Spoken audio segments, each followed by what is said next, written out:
हैं सिस geometrical isomer. और अगर एक साइड अल्काइल और एक साइड हाइड्रोजन हो, इस भी कौन सा आ गया, सिग्मा बॉन्ड, फिर इसका एक ऑर्बिटल होगा, इधर देखना, इसका एक ऑर्बिटल होगा ऐसे और इसका ऑर्बिटल होगा ऐसे। तो यहां पे अगर आप ध्यान में, मेजॉरिटी ऑफ बच्चों को तंग करके रखना, ये आ गया स्ट्रक्चर। फिर इसको आप ऐसे भी लिख सकते हो, कैसे लिख सकते हो, ऐसा भी इसका स्ट्रक्चर हो सकता है, ठीक है, ये ऐसा भी हो सकता है इसका स्ट्रक्चर, बॉन्ड लाइन स्ट्रक्चर है। फिर इसका ऐसा भी स्ट्रक्चर हो सकता, हाइड्रोजन थे वो ऊपर चले गए, एक हाइड्रोजन क्या आ गया नीचे, तो ये एक दूसरे का, अब देख यहां से देखोगे तो पीछे वाले दो डंडे अलग अलग नजर आएंगे, उसको बोलते हैं स्टैगर्ड। तो क्या बोलते हैं, 23 में भी पूछिए, 2024 में भी पूछिए, 2025 में भी पूछिए। सर इतना इंपॉर्टेंट क्या है, दैट इज क्रोमैटोग्राफी मेरी जान। क्रोमैटोग्राफी क्या है, it is the hi everyone, अस्सलाम वालेकुम वरहमतुल्लाहि वबरकातुहू, नमस्ते, सत श्री अकाल, के हाल है, रुखसाना, फरजाना, बशीर, नजीर, मुदस्सिर, मुबशिर, सब बढ़िया। हाँ बढ़िया सर, यही चैप्टर है, यही चैप्टर रहता है सर, यही चैप्टर रहता है, ये करवा दो सर करवा दो। इतने कमेंट्स, इतने मैसेजेस मैंने आप मतलब पढ़े हैं ना पिछले 2 दिन से कि भाई साहब ये वाला चैप्टर सर क्लास 11 के PYQ CYQ हाइड्रोकार्बन्स के करवा दो। तो मेरी जान, ये रहा हाइड्रोकार्बन PYQ CYQ, 70 में से 70 नंबर लाने, दिल से पढ़ा रहा हूं, पेपर यहीं से बनने वाला है। फिर बोल रहा हूं कि ये लगाने का तभी फायदा है, तभी तुझे समझ आएगा जब तूने वन शॉट लगा रखी है। और कल मैंने मैराथन की एडिटेड मैराथन, रिकॉर्डेड मैराथन डाला था, जिसमें मैंने सारा क्वेश्चन करवाया था, और यकीनन पेपर उसी मैराथन से बनने वाला है। कुछ नहीं पड़ा, अभी भी वक्त है, जाके अपने 10 घंटे उस मैराथन को दे, कल को आके मुझे थैंक यू बोलना कि सर वहीं से पेपर बना है।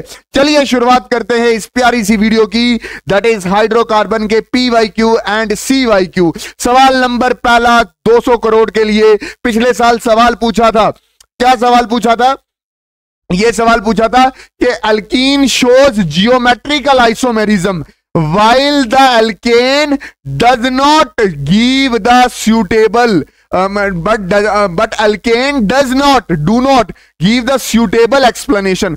बोलता है अल्कीन ज्योमेट्रिकल आइसोमेरिज्म शो करता है, बट अल्केन क्यों नहीं करता ज्योमेट्रिकल आइसोमेरिज्म। ज्योमेट्रिकल आइसोमेरिज्म का मतलब क्या होता है, बताओ जरा, बताओ। ज्योमेट्रिकल आइसोमेरिज्म क्या होता है, ज्योमेट्रिकल आइसोमेरिज्म होता है arrangement of atom across the double bond. तो एल्कीन में डबल बॉन्ड है, इसलिए ये ज्योमेट्रिकल आइसोमेरिज्म शो करता है। अगर आप एल्केन उठाओ, एल्केन क्या है, CH3 सिंगल बॉन्ड CH3, यहां पे आइसोमेरिज्म, ज्योमेट्रिकल आइसोमेरिज्म शो नहीं होता, क्योंकि यहां पे सिंगल बॉन्ड है। डबल बॉन्ड में ज्योमेट्रिकल आइसोमेरिज्म शो होगा, क्योंकि ज्योमेट्रिकल आइसोमेरिज्म में अरेंजमेंट है एटम की अक्रॉस द डबल बॉन्ड। अब मेरी बात ध्यान से समझना, मेरे पास एक मॉलिक्यूल है, ये एक मॉलिक्यूल है, इसमें कितने कार्बन एटम है, 1 2 3 4। नाम क्या बनूंगा, नाम बनेगा ब्यूट। 4 पे ब्यूट होता है ना, methane, ethane, propane, butane, but. दूसरे नंबर पे ईन, ब्यूटीन। ब्यूटीन में 4 कार्बन एटम है, 1 2 3 4, है ना। अब इस डबल बॉन्ड के आक्रास, ये देख, ये अल्काइल और अल्काइल ग्रुप नीचे हैं, मतलब सेम जगह है, तो इसको बोलते हैं सिस ज्योमेट्रिकल आइसोमर। और अगर एक साइड अल्काइल और एक साइड हाइड्रोजन हो, इस तरफ ऊपर भी एक साइड हाइड्रोजन और अल्काइल हो, तो इसको बोलते हैं ट्रांस आइसोमेरिज्म। तो ज्योमेट्रिकल आइसोमेरिज्म होता है सिस एंड ट्रांस आइसोमेरिज्म। सिस क्या होगा, जब अल्काइल ग्रुप दोनों एक ही तरफ होंगे। ट्रांस क्या होगा, जब अल्काइल और हाइड्रोजन एक तरफ होंगे, ठीक है। Geometrical isomerism is the only possible in the case of double bond. Double bond के केस में ही पॉसिबल है, अल्केन के केस में पॉसिबल नहीं है। ये रहा आपका आंसर। अच्छा, बोलता है discuss the orbital structure of benzene. Benzene का ऑर्बिटल स्ट्रक्चर डिस्कस करना है, वन शॉट में भी करवा रखा है। बेंजीन होता क्या है, बेंजीन होता है C6H6। ये साडा क्या आ गया, बेंजीन आ गया। अब आराम से सुनना, इसका स्ट्रक्चर कैसे होगा, CH single bond CH, double bond CH, single bond CH, double bond CH, single bond CH, और फिर क्या है, डबल बॉन्ड। इसको मैंने उठा के ऐसे लगा दिया, अब आराम से देख, आराम से देख, आराम से देख। तो ये है सिग्मा बॉन्ड, ये है सिग्मा बॉन्ड, ये पाई बॉन्ड, ये सिग्मा बॉन्ड, ये सिग्मा बॉन्ड और दूसरी पाई बॉन्ड, ये सिग्मा बॉन्ड, एक सिग्मा बॉन्ड है, एक सिग्मा बॉन्ड है और दूसरी क्या है, पाई बॉन्ड है। अब देख, कार्बन और कार्बन के बीच में पहली सिग्मा बॉन्ड एक्सियल ओवरलैप से बनी है और फिर इसके बाद ये ऑर्बिटल कार्बन का, ये कार्बन का ऑर्बिटल, ये ऑर्बिटल और ये ऑर्बिटल। फिर इधर से भी समझना, एक ऑर्बिटल ऐसे होगा, ये एक ऑर्बिटल होगा, इसका एक ऑर्बिटल ओवरलैप करेगा तो ये भी कौन सा आ गया, सिग्मा बॉन्ड। फिर इसका एक ऑर्बिटल होगा, इधर देखना, इसका एक ऑर्बिटल होगा ऐसे और इसका ऑर्बिटल होगा ऐसे। तो यहां पे अगर आप ध्यान से देखो तो यहां पे डबल बॉन्ड है, पाई बॉन्ड। तो यहां इलेक्ट्रॉन और ये वाला इलेक्ट्रॉन ये आपस में शेयर हो रहा होगा तो ये कौन सा बन जाएगा, पाई बॉन्ड। वैसे ही आप इधर देखना, ये ऑर्बिटल स्ट्रक्चर बन रहा है बेंजीन का, ठीक। फिर यहां पे देखना, तो यहां पे ये वाला और ये वाला क्या आ गया, एक्सियल ओवरलैप। फिर उसके बाद साइड वाइज ओवरलैप, ये वाला ऊपर और ये वाला ऊपर। तो ध्यान से देखा जाए तो ये साइड वाइज ओवरलैप हो जाएगा, तो दैट इज पाई बॉन्ड। तो ये सिग्मा पाई इसके ऊपर, ये सिग्मा पाई इसके ऊपर और एक सिग्मा इधर है तो ये वाली भी क्या होगा, सिग्मा होगा। फिर मेरी जान अच्छे से समझना, इधर ये आ गया दी इसका और इसका एक्सियल ओवरलैप, तो ये सिग्मा बॉन्ड बन गया, ठीक। फिर ये इसका एक ऑर्बिटल ऐसे, ये ऐसे ऑर्बिटल, ये इसका क्या आ जाएगा, साइड वाइज ओवरलैप, तो ये इसका आ गया पाई बॉन्ड। बात समझ आई कि नहीं? अब मेरी बात ध्यान से समझना, यहां पे इस साइड सिर्फ सिग्मा बॉन्ड है, तो ये एक ऑर्बिटल इसका ओवरलैप और ये ऑर्बिटल इसका ओवरलैप, तो ये वाला कौन सा आ जाएगा, दैट इज सिग्मा बॉन्ड, ठीक है। फिर इसका एक ऑर्बिटल ऐसे और ये ऑर्बिटल साइड वाइज ओवरलैप, तो ये क्या हो जाएगा, sigma. This is the orbital structure of benzene, जिसमें आपको 3 पाई बॉन्ड नजर आ रहे हैं।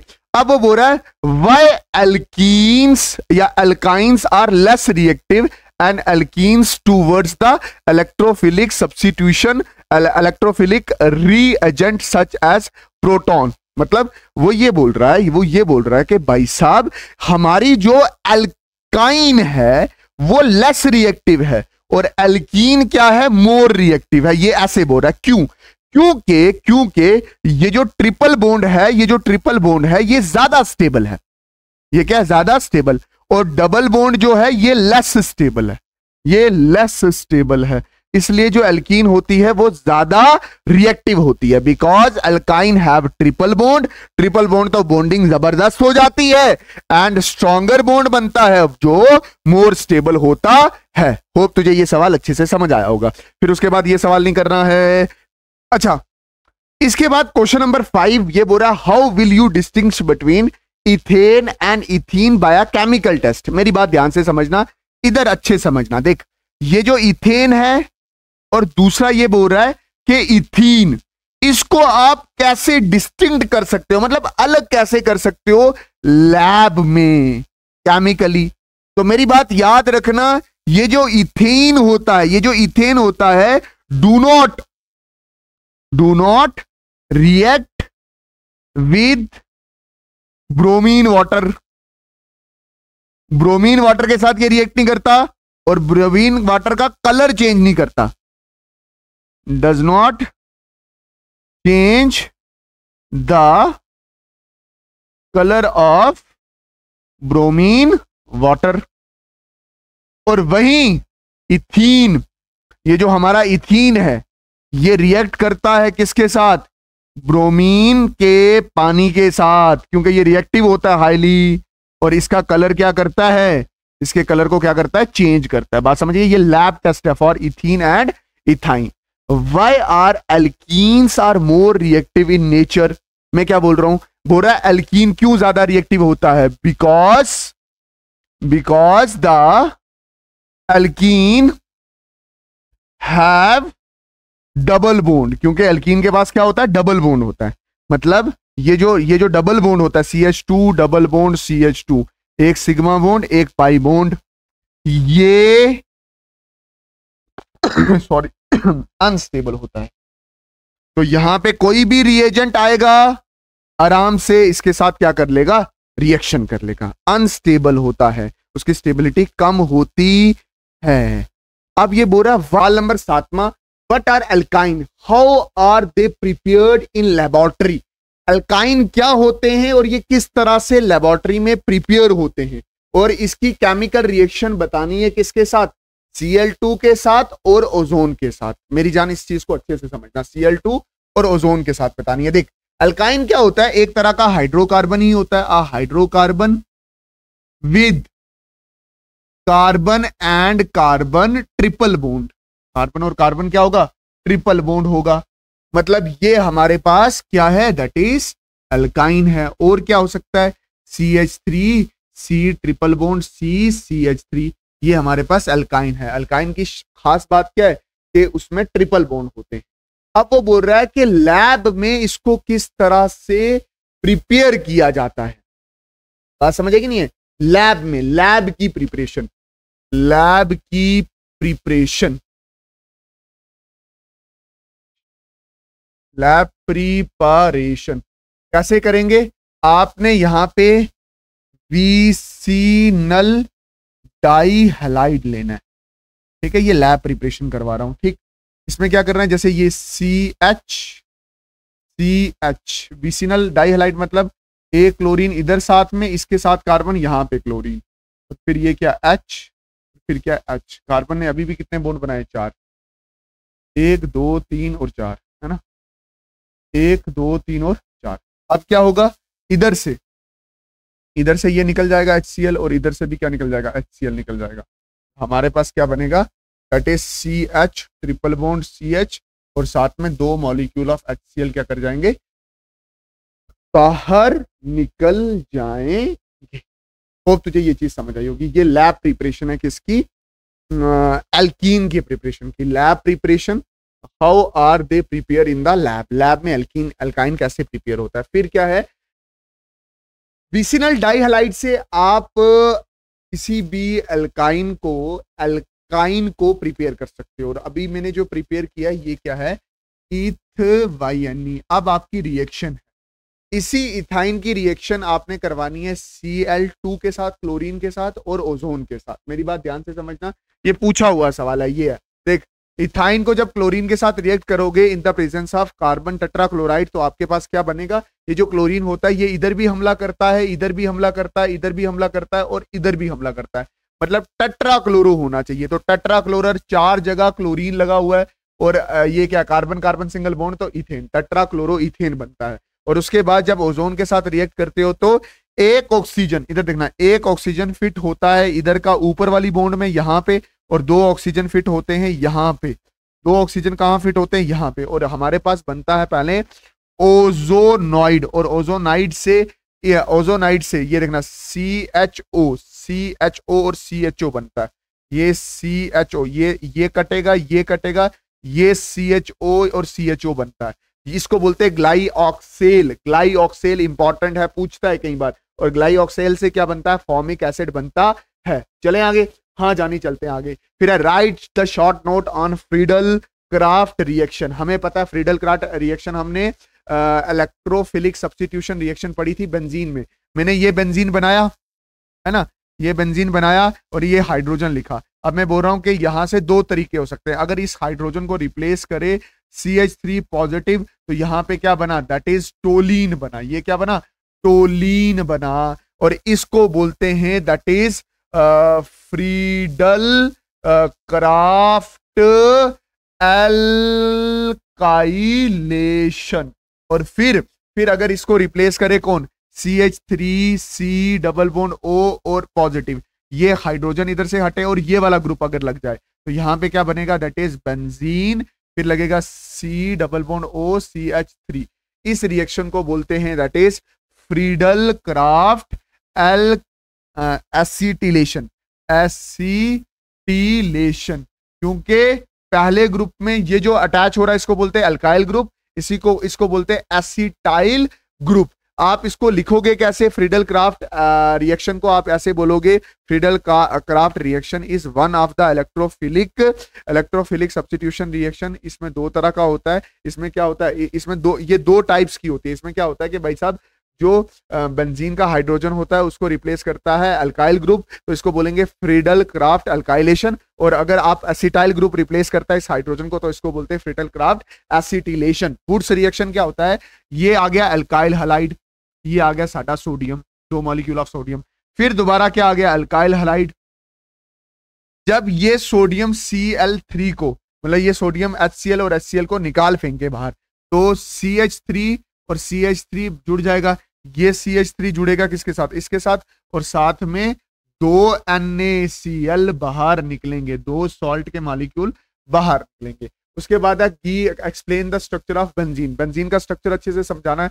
बेंजीन होता है क्या, C6H6, यही होता है ना बेंजीन, मां कसम बेंजीन यही होता है। इसका एक स्ट्रक्चर ऐसे बनेगा, CH single bond CH double bond CH single bond CH double bond CH single bond CH double bond. इसी बेंजीन ने मेजॉरिटी ऑफ बच्चों को तंग करके रखा है। ये आ गया स्ट्रक्चर। फिर इसको आप ऐसे भी लिख सकते हो, कैसे लिख सकते हो, ऐसा भी इसका स्ट्रक्चर हो सकता है, ठीक है, ये ऐसा भी हो सकता है इसका स्ट्रक्चर, बॉन्ड लाइन स्ट्रक्चर है। फिर इसका ऐसा भी स्ट्रक्चर हो सकता है मेरी जान। ऑर्बिटल स्ट्रक्चर में आपको बता चुका हूं, बट इसमें ऑर्बिटल स्ट्रक्चर भी आपने बना के आना है। फिर इसमें ये बोल रहा है कि give the important chemical reaction of benzene. Benzene की इंपॉर्टेंट केमिकल रिएक्शन क्या है, that is electrophilic substitution reaction. ये इसकी इंपॉर्टेंट केमिकल रिएक्शन है। कैसे है देख, ये मेरे पास बेंजीन और ये इसका एक हाइड्रोजन मैंने शो कर दिया। ये एक इलेक्ट्रोफाइल है। इलेक्ट्रोफाइल मैंने आपको बताया था ऐसी चीज जो इलेक्ट्रॉन को क्या करे, प्यार करे, और खुद क्या होना चाहिए, पॉजिटिव होना चाहिए। ऐसे है।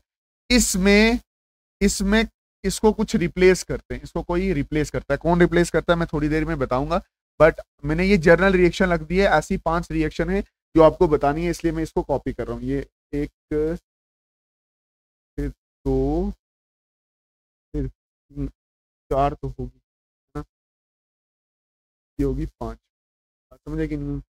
और इसको मैं थोड़ा अच्छा सा प्रेजेंट करने के लिए इसको मैंने इधर मोड़ दिया, ठीक है, यानी डन। हाँ डन। देखा, ये बेंजीन, इस बेंजीन को अगर ऐसे Cl पॉजिटिव आए और इस H पॉजिटिव को रिप्लेस करते तो ये इलेक्ट्रोफिलिक सब्स्टिट्यूशन रिएक्शन है। Cl, यहाँ पे Cl लग गया ना, H की जगह Cl, इसको बोलते हैं क्लोरीनेशन। और अगर ऐसा हो के ऐसे ब्रोमीन भी लग सकता है इसकी जगह, इसको बोलते हैं ब्रोमिनेशन। इलेक्ट्रोफिलिक सब्स्टिट्यूशन रिएक्शन है, एक इलेक्ट्रोफाइल को दूसरा रिप्लेस कर रहा है, ठीक है। अगर NO2 पॉजिटिव आ जाए, ये इसको रिप्लेस करेगा, इसको बोलते हैं नाइट्रेशन। वन शॉट में मैंने अच्छे से समझाया।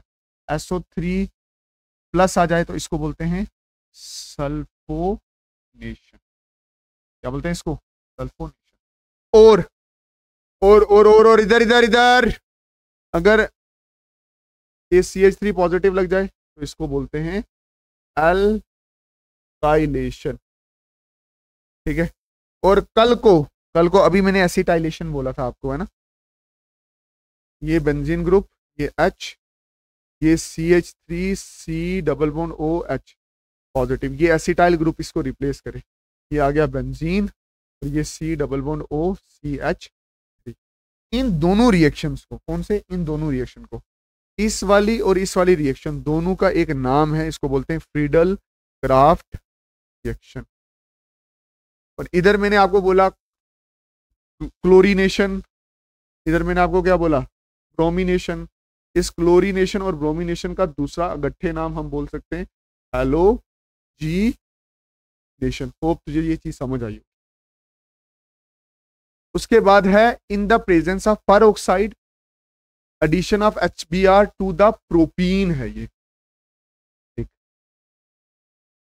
देखना, परऑक्साइड में क्या होता है, परऑक्साइड मुझे पता है क्या है, देखना ध्यान से। प्रोपीन क्या है, CH3 CH double bond CH2, ये प्रोपीन है।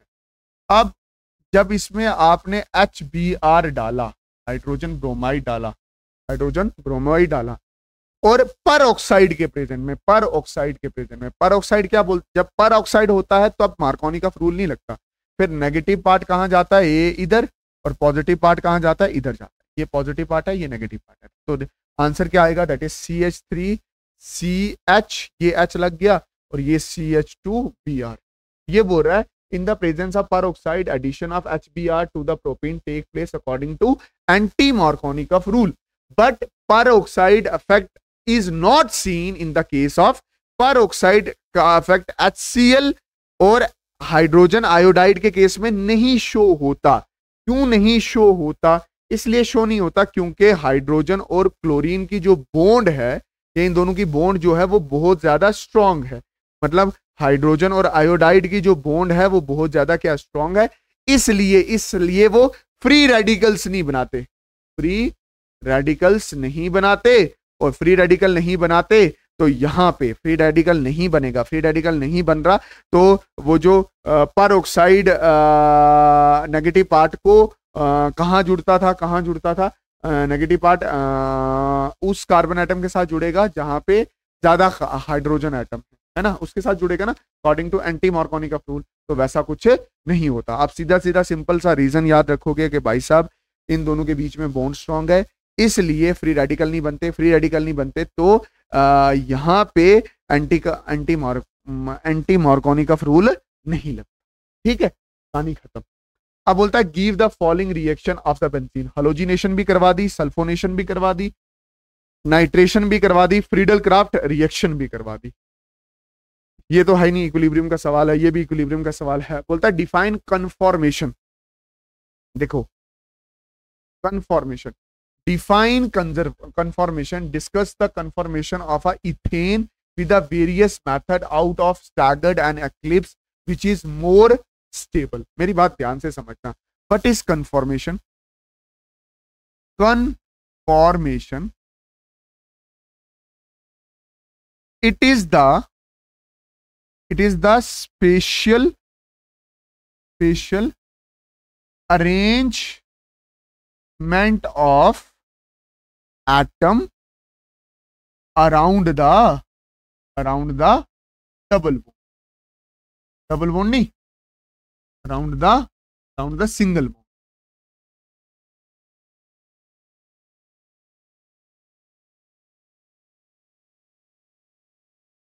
अराउंड द सिंगल बॉन्ड के अराउंड जो एटम की अरेंजमेंट होती है उसको क्या बोलते हैं? That is conformation. उस प्रोसेस को बोलते हैं कन्फॉर्मेशन। ठीक, अब जो कन्फॉर्मेशन है ना हम अच्छे से डिस्कस करते हैं। CH3 सिंगल बॉन्ड CH3, मतलब ये CH3 ये CH3, ये सिंगल बॉन्ड है। अब सिंगल बॉन्ड रोटेट हो सकती है ना, बट अगर कहीं डबल बॉन्ड आ गई, ये मतलब ये दूसरा डबल बॉन्ड होगी, ये डबल, तो डबल बॉन्ड कहीं पे भी रोटेट नहीं कर सकती। तो कन्फॉर्मेशन डबल बॉन्ड के केस में तो नहीं होती, वो होती है सिंगल बॉन्ड के केस में। अब देख इसको मैं थोड़ा सा अच्छे से बना रहा हूं। देख ये कार्बन बनाया, ये इसका सिंगल बॉन्ड बनाया। अब ये ऊपर भी हाइड्रोजन, ये भी हाइड्रोजन और ये भी हाइड्रोजन, तीन हाइड्रोजन आगे की तरफ है और 3 हाइड्रोजन कहाँ है? पीछे की तरफ। बात समझ है कि नहीं है? अब देख ये वाला हाइड्रोजन और ये वाला हाइड्रोजन एक दूसरे को छुपा रहे, तो इसको बोलते हैं एक्लिप्स्ड कन्फॉर्मर। अब पीछे से रोटेट कर दिया, जब पीछे से रोटेट दिया, कार्बन वैसे ही है, कार्बन वैसे ही है। जब पीछे से रोटेट कर दिया तो ऊपर वाला हाइड्रोजन वैसे ही, ये वाला हाइड्रोजन वैसे ही, ये वाला हाइड्रोजन वैसे ही, और पीछे वाले जो 2 हाइड्रोजन थे वो ऊपर चले गए, एक हाइड्रोजन क्या आ गया? नीचे। तो ये एक दूसरे का, अब देख यहां से देखोगे तो पीछे वाले 2 डंडे अलग अलग नजर आएंगे, इसको बोलते हैं स्टैगर्ड। तो क्या बोलते हैं? स्टैगर्ड। कल को देख ये ऐसा लगा है, ऐसा लग रहा है जैसे घोड़ा हो, घोड़े की आगे की 2 टांगे पीछे की, इसको बोलते हैं सी हॉर्स। मतलब अगर इस तरह से प्रेजेंट करें स्टैगर्ड और एक्लिप्स को, इसको बोलते हैं CHORC, हॉर्स प्रोजेक्शन। इसको एक और तरह से भी प्रेजेंट करते हैं, कैसे? ये आ गया डॉट, ये कार्बन है, ये पीछे वाला कार्बन है, ये आगे वाले कार्बन के हाइड्रोजन, पहला, दूसरा और तीसरा, फिर इसके बिल्कुल पीछे हाइड्रोजन, इसके बिल्कुल पीछे हाइड्रोजन, और इसके बिल्कुल पीछे क्या है? हाइड्रोजन। हर एक हाइड्रोजन पीछे वाले हाइड्रोजन को छुपा के रखा है, इसको क्या बोलते हैं? एक्लिप्स्ड। ठीक है। और ऐसा भी हो सकता है, कैसा भी हो सकता है कि भाई साहब आपने ये वाला ऐसे ही रखा, ये H और ये H, पीछे से आपने क्या कर दिया? घुमा दिया। जैसे ही पीछे से घुमा दिया तो ये हाइड्रोजन 2 ऊपर चले गए और एक नीचे चले गए, इसको बोलते हैं स्टैगर्ड कॉन्फ़िगरेशन। और इस तरह की प्रोजेक्शन को बोलते हैं न्यूमान प्रोजेक्शन। ठीक है, होप आपको कंफर्मेशन समझ आई होगा। कंफर्मेशन क्या है? एक स्पेशल अरेंजमेंट है अक्रॉस द सिंगल बॉन्ड, और ये हमेशा एल्केन में ही होती है, एल्कीन में ये देखने को नहीं मिलती। ये सवाल भी आ चुका है। What is electrophile? इलेक्ट्रोफाइल ऐसे ही है जो लव करता हो, लव द नेगेटिव चार्ज, जो नेगेटिव चार्ज को क्या करता हो? प्यार करता हो। जैसे CH3 पॉजिटिव है, नेगेटिव से प्यार करता है। न्यूक्लियोफाइल मतलब लव द न्यूक्लियस, न्यूक्लियस में क्या होता है? दैट इज पॉजिटिव चार्ज, तो पॉजिटिव को लव कौन करता होगा? नेगेटिव। तो ये आ गया कार्बो एनाइन, और ऊपर क्या था? कार्बो कैटाइन। रिएक्शन इंटरमीडिएट क्या होता है? जो रिएक्शन के बीच में चले। रिएक्शन में क्या होता है? ऑर्गेनिक रिएक्शन में पहले रिएक्टेंट होते हैं और फिर बनता है साडा प्रोडक्ट, और फिर बीच में कुछ रिएक्शन इंटरमीडिएट बनते हैं। कौन कौन सा रिएक्शन इंटरमीडिएट बनता है? कार्बो कैटाइन बनता है, फिर क्या बनता है? कार्बो एनाइन बनता है, कार्बन फ्री रेडिकल बनते हैं। ये सारे रिएक्शन इंटरमीडिएट होते हैं। फिर है इंडक्टिव इफेक्ट, पिछले चैप्टर में मैं समझा चुका हूं इसके बारे में। ठीक है, पिछले वाला जाके देखो। फिर बोलता है how are alkenes prepared from alcohol, कि किस तरह से आप एल्कीन को प्रिपेयर करते हो अल्कोहल से। ठीक है, एल्कीन प्रिपेयर करनी है अल्कोहल से। अल्कोहल क्या है? That is CH2OH। ये हमारे पास अल्कोहल है, इसमें आपने H2SO4 डाला, तो ये डिहाइड्रेटिंग एजेंट है, ये पानी को निकालता है, और ये क्या बनता है? CH2 डबल बॉन्ड CH2, और ये पानी बाहर निकल गया। मतलब आप अल्कोहल की क्या करोगे? डिहाइड्रेशन करोगे, इसमें से पानी निकालोगे। किसकी मदद से? H2SO4 की वजह से। और यहाँ पे H2SO4 as a dehydrating agent है। Should I repeat? No sir. अच्छा, फिर ये बोल रहा है कि how does propene react with the HBr? Propene किस तरह से रिएक्ट करता है HBr के साथ? मेरी बात समझना। CH3 CH double bond CH2, ये मेरे पास आ गया HBr, है ना। तो मुझे पता है कि नेगेटिव पार्ट कहां जाता है? उस कार्बन के पास जिसके पास कार्बन हाइड्रोजन क्या होते हैं? कम। और पॉजिटिव पार्ट कहां जाता है? उस कार्बन के पास जहां पे हाइड्रोजन क्या होते हैं? ज्यादा। ये हो रही है एडिशन रिएक्शन, और आपके पास क्या बन रहा है? CH3 CHBr नीचे लगेगा, और ये आ गया CH2, और ये क्या आ गया? H आ गया। ठीक है, इस तरह से HBr प्रोपीन में ऐड होगा। वो बोलता है वाटर किस तरह से प्रोपीन में ऐड होगा? CH3 CH double bond CH2, water होता है HOH। इसमें भी दो हिस्से हैं, एक OH वाला कौन सा? नेगेटिव, और ये वाला क्या? Positive. Negative part goes to that carbon atom which have less hydrogen, and hydrogen इधर होगा। इसी को आप मार्कोनिकॉफ रूल बोलते हो। तो एडिशन रिएक्शन हो रही है अकॉर्डिंग टू मार्कोनिकॉफ रूल। तो ये क्या बना? CH3 CHOH इधर बचा, और ये क्या? CH2, और ये क्या लग गया? H इधर लग गया। होप आपको ये सवाल समझ आया होगा। बोलता है describe brief the structure of ethyne. Ethyne के स्ट्रक्चर को ब्रीफली डिस्क्राइब करना है। 2022 में आया हुआ है सवाल। देख इधर, मुझे पता है इथाइन जो होता है वो क्या होता है? कार्बन एक, हाइड्रोजन ट्रिपल बॉन्ड, फिर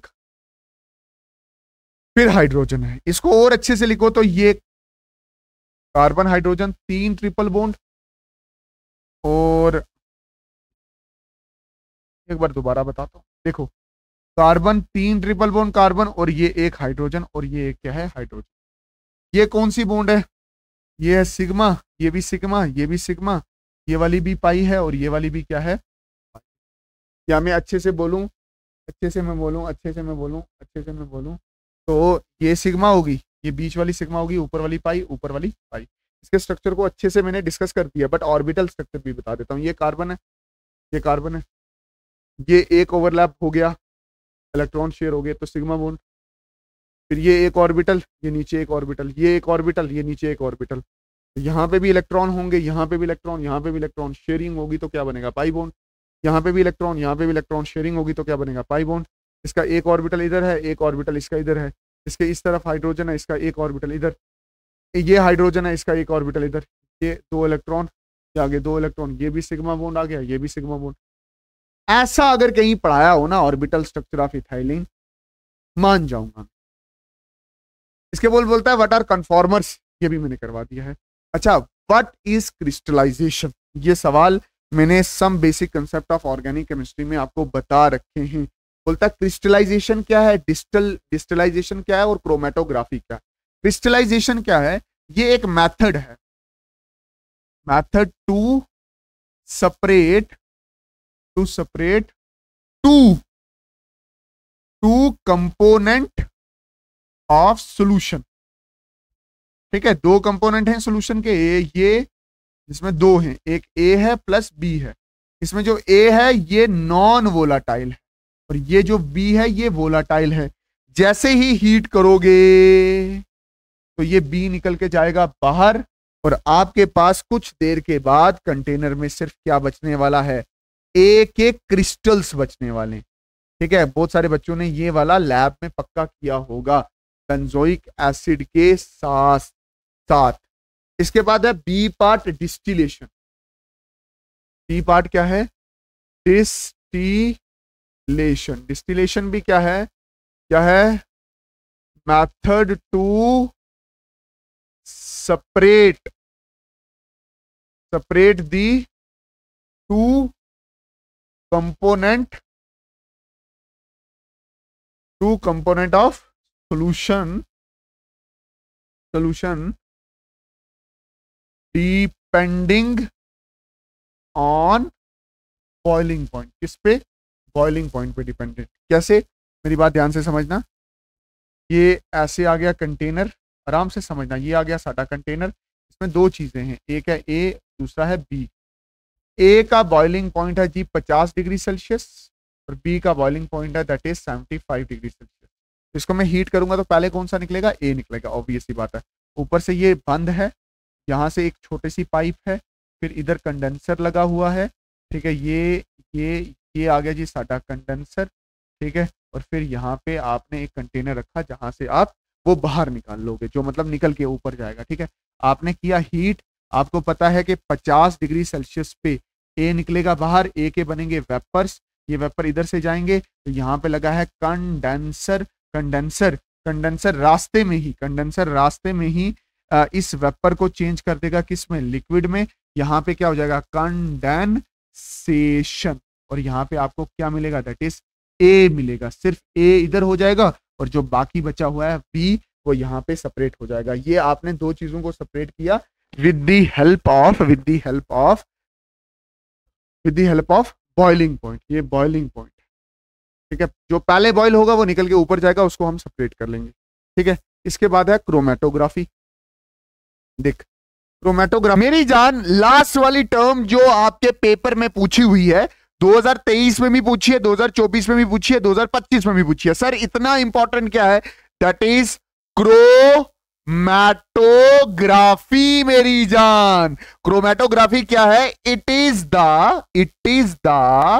the method to separate, SEPARAT, separate the component of mixture.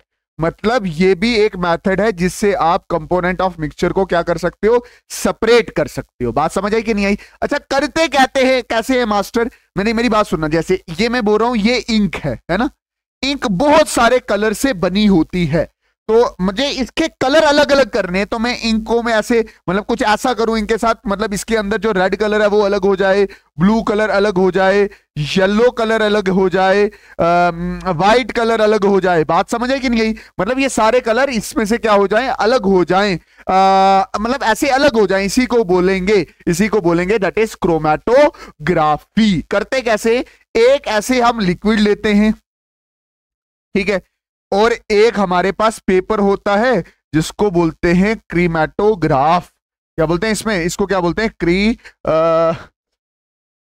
ठीक है, ये क्रोमेटोग्राफिक पेपर भी बोलते हैं इसको। फिर हम क्या करते हैं, इस पे ना ये वाली जो चीज मैंने लगाई ना, ये मैंने क्या लगा दी, इंक लगा दी। ठीक है, अब इस इंक में से, इंक दिख रही है नहीं दिख रही है, मैं इंक को किसी और कलर से मतलब बता देता हूं। ये मैंने क्या लगा दी, इंक लगा दी, ये इंक लगा दी, ये मैंने क्या लगा दी है, इंकवा लगा दिया। ठीक है, जैसे इंक लगाई, इसको मैंने उठाया और इसके बीच में डुबो दिया। ठीक, इसके बीच में क्या कर दिया मैंने, डिबो दिया। ठीक, तो मेरी जान ये इंक यहां तक डूब गई। अब होता क्या है कि ये जो सॉल्यूशन होता है ये ऐसे ऊपर चढ़ता है, ऐसे चढ़ता है ऊपर, तो आपको ऐसा देखने को मिलता है कि सारे कलर, जैसे ये पिंक कलर अलग लाइन में दिखेगा, पिंक अलग लाइन में दिखेगा, फिर अगर आप ध्यान से देखो तो रेड वाला अलग लाइन में दिखेगा, फिर अगर आप ध्यान से देखो तो ग्रीन वाला अलग लाइन में दिखेगा। तो आपने किया क्या है कि इस इंक के अंदर जो पिंक था, रेड था, ग्रीन था, उसको क्या कर दिया, अलग कर दिया। इसी प्रोसीजर को बोलते हैं क्रोमेटोग्राफी, और यहां पे क्या यूज किया गया है, क्रोमेटोग्राफिक पेपर यूज किया गया है। यहां पे मैंने हाइड्रोकार्बन के पीवाईक्यू और सीवाईक्यू कर दिए खत्म। मैंने आपको बहुत बार बोला है कि भाई साहब आपने वन शॉट लगाने हैं, वन शॉट नहीं लगा रहे हो तो कल का मैंने 10 घंटे का पूरा केमिस्ट्री आपको दिया है, वो जाके लगा लो, तब भी आपका पूरा पेपर बनेगा। अब क्या है, अब मैं आपके लिए स्ट्रैटेजी वीडियो लाऊंगा कि केमिस्ट्री के पेपर को किस तरह से अटेम्प्ट करते हैं। बाकी मिलते हैं किसी और नई वीडियो में, तब तक के लिए अल्लाह हाफिज, अल्लाह रखा, शुभ रात्रि, जय हिंद, वंदे मातरम। ओके, डन जानी।